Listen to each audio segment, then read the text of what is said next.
Hello बेटा, ratio का chapter continued है। तो रेशो के चैप्टर में हम गरेवाल के बैक क्वेश्चंस में से आज क्वेश्चन नंबर 3 करेंगे। ठीक है, तो क्वेश्चन नंबर 3 देखो, हम करंट रेशो कर रहे थे। तो आपको क्या गिवन है? Question number 3, current assets, inventory, working capital, और बोला है कैलकुलेट करंट रेशो। तो मैंने पहले भी कहा था, जो रेशो कैलकुलेट करने को बोली सबसे पहले उसका फॉर्मूला लिखेंगे। फॉर्मूला लिख लिया, और फॉर्मूला लिखने के बाद सम में देखो करंट एसेट्स, करंट लायबिलिटीज़ क्या दोनों गिवन है। हमें थर्ड क्वेश्चन में करंट एसेट्स तो गिवन है। ठीक है, अब करंट एसेट्स गिवन है तो करंट एसेट्स तो आपकी बैलेंस शीट की हेडिंग है ना। ये देखो, हेडिंग का नाम है करंट एसेट्स। तो अगर करंट एसेट्स आपको इस सम में कितनी गिवन है, 10 लाख वो गिवन है, तो उसके बाद अगर वो आपको सम में इन्वेंट्री इतनी, ट्रेड रिसीवेबल इतने हज़ार, कैश इतने हज़ार देते भी जाएं तो भी आपने उसको इस करंट एसेट्स के 10 लाख में प्लस नहीं करना, क्योंकि जब टोटल आपको बता दिया गया कि इतना है, उसके बाद बाकी डिटेल बताई भी जाएं तो वो 10 लाख के अंदर ऑलरेडी इंक्लूडेड है। उसको दोबारा ऐड करने बैठ जाओगे तो अपने सम को गलत कर लोगे।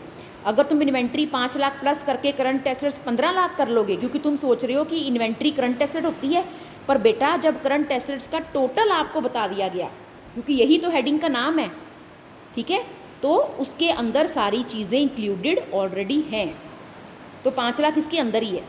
अब करंट एसेट्स तो मिल गई, अब बारी आई हमारे पास करंट लायबिलिटी की, वो ढूंढनी है। करंट लायबिलिटी कहीं सम पर दिख नहीं रही। वर्किंग कैपिटल गिवन है। अब बेटा जो वर्किंग कैपिटल होती है, वैसे वो दो तरह की होती है। एक होती है ग्रॉस वर्किंग कैपिटल, एक होती है नेट वर्किंग कैपिटल।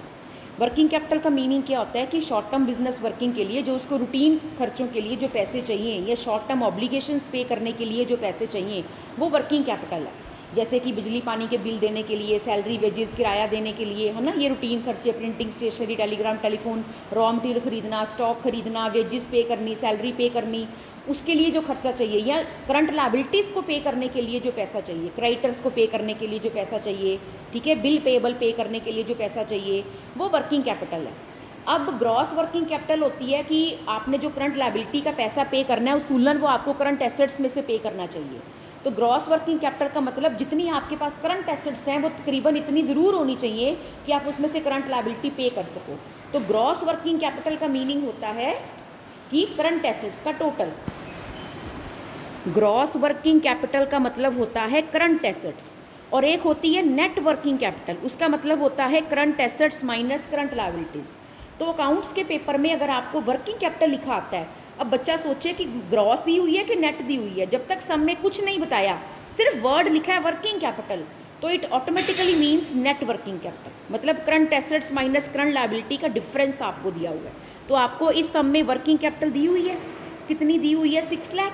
ठीक है, इसका मतलब ये करंट एसेट्स और करंट लायबिलिटीज़ का आपको डिफरेंस दिया हुआ है कि अगर हम करंट एसेट्स में से करंट लायबिलिटी पे भी कर देंगे तो जो बाकी करंट एसेट्स बचेंगी वो 6 लाख बचेंगी। तो ये फॉर्मूला होता है working capital is equal to current assets minus current liability. अब ये आपको 6 लाख गिवन है, ठीक, इधर करंट एसेट्स आपको पता ही है 10 लाख है, सम में गिवन है, माइनस करंट लायबिलिटी, तो यहाँ से करंट लायबिलिटीज निकल जाएंगी। ठीक, 10 लाख माइनस 6 लाख 4 लाख, और अब आप इसको फॉर्मूला में पुट कर दोगे। फॉर्मूला लिखो, और फॉर्मूला लिख के current assets over current liability 10/4 lakh कर दो, और आंसर आपका कितना आ गया? ये कटेगा तो 2.5:1। अब हम क्वेश्चन नंबर 5 करेंगे। देखो क्वेश्चन नंबर 5 में क्या गिवन है? वर्किंग कैपिटल गिवन है, पहले जो जो गिवन है वो लिख लो। वर्किंग कैपिटल गिवन है आपको 6 लाख, ठीक है। टोटल डेट, टोटल डेट आपको कितना गिवन है? वो आपको गिवन है 27 लाख, और नॉन करंट लायबिलिटी ये आपको कितनी गिवन है? 24 लाख। उन्होंने बोला कैलकुलेट करंट रेशो, तो जो रेशो भी कैलकुलेट करने को बोली, सबसे पहले तो आपने क्या करना है, उसका फॉर्मूला लिखना है। Current ratio is equal to current assets over current liabilities. अब ये फॉर्मूला लिखने के बाद अपने सम में देखो, ये सम मैंने यहीं पर लिख लिया, ठीक है, आप भी पेपर में लिख लेना ये नॉन करंट लायबिलिटी की क्या क्या गिवन है, उसको क्वेश्चन पेपर से उतार लो। अब देखो कि अपने सम में क्या आपको पास करंट एसेट्स हैं, दिखाई दे रही हैं कहीं? 3 चीज़ें आपको इसमें करंट एसेट्स नहीं दिख रही। करंट लायबिलिटीज़ हैं, करंट लायबिलिटीज़ भी नहीं दिख रही, नॉन करंट लायबिलिटी हैं, दोनों ही चीज़ें नहीं गिवन, अब दोनों ही फाइंड आउट करनी पड़ेंगी। अब कोई तरीका सोचो, ठीक है। क्या अगर एसेट्स वर्ड 2 बार ही होता, एसेट्स भी 2 बार ही नहीं गिवन, लायबिलिटीज़ 2 बार ही गिवन है, क्योंकि डेट का मतलब लायबिलिटी होता है ना, तो टोटल डेट का मतलब टोटल लायबिलिटी, तो टोटल लायबिलिटीज़ गिवन है और ये नॉन करंट लायबिलिटी है, तो नॉन करंट लायबिलिटी मतलब लॉन्ग टर्म लायबिलिटी, तो टोटल लायबिलिटी में से आप नॉन करंट लायबिलिटी माइनस करोगे तो जो आ जाएगा वो करंट लायबिलिटी।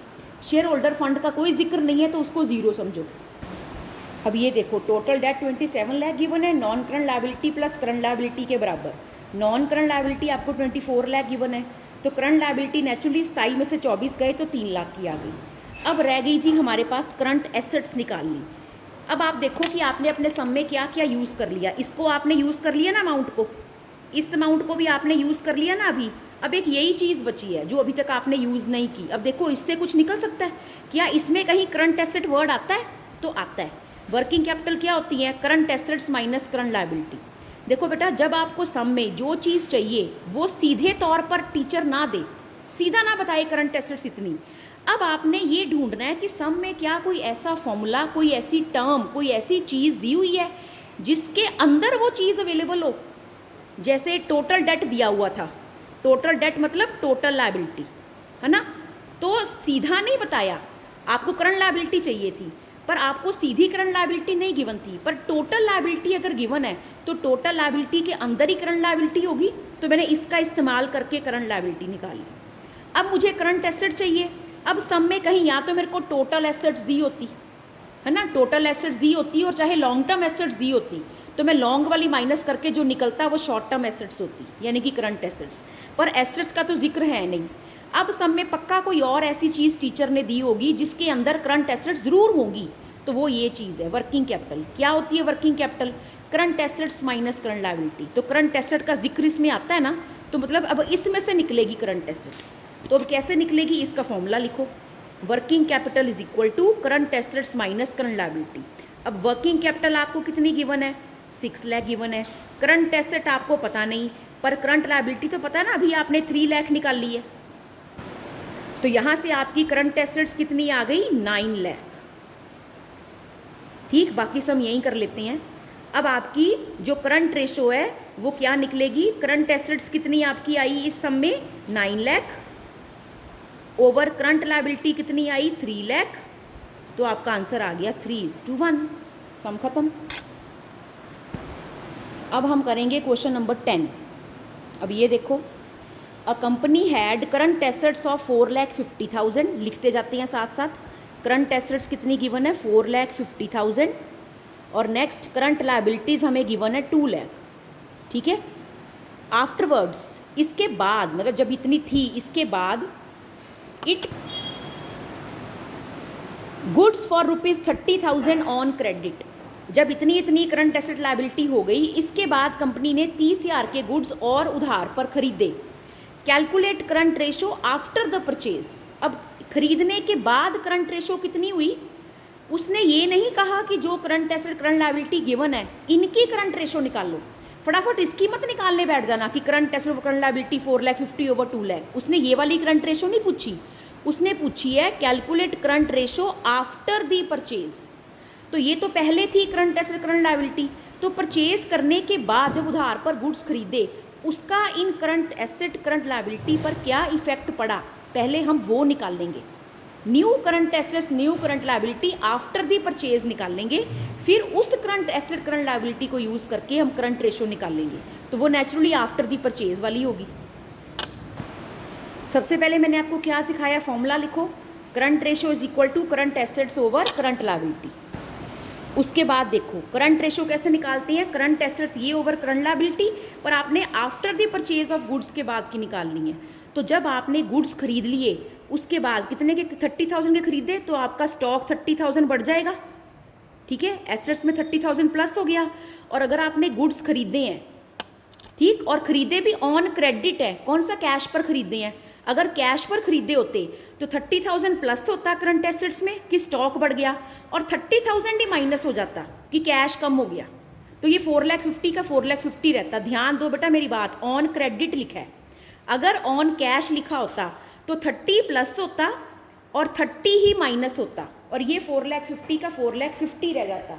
पर इस सम में ऑन कैश नहीं है, तो कैश को तो कोई फ़र्क नहीं पड़ा, तो ये ऑन क्रेडिट है, मतलब इधर से स्टॉक बढ़ेगा और इधर से क्रेडिटर्स नहीं बढ़ जाएंगे, तो ये फ़र्क पड़ा। तो आपकी करंट रेशो कितनी बन गई, ये बन गया 4,80,000 और ये बन गया 2,30,000। ठीक है, तो 4,80,000 को 2,30,000 से डिवाइड किया तो 2.086:1 आया, और इसको आप 2.09:1 भी लिख सकते हो, कारण 6 5 से बड़ा है ना, 5 या 5 से बड़ा, तो वो राउंड ऑफ होके आपकी करंट रेशो ये बन गई। So this is the answer. अब है क्वेश्चन नंबर 13। देखो, ratio of current assets to current liabilities is 2.5:1। मतलब करंट रेशो का ये फॉर्मूला होता है, current assets over current liability. आपको उसने करंट रेशो भी दी हुई है, कितनी दी हुई है, 2.5:1। करंट एसेट्स भी दी हुई हैं 8,75,000, करंट लायबिलिटीज भी दी हुई हैं 3,50,000। ये गिवन है, सब कुछ गिवन है, कुछ नहीं कैलकुलेट करना यहाँ तक। ठीक, आप डिवाइड करोगे आंसर 2.5 ही आएगा।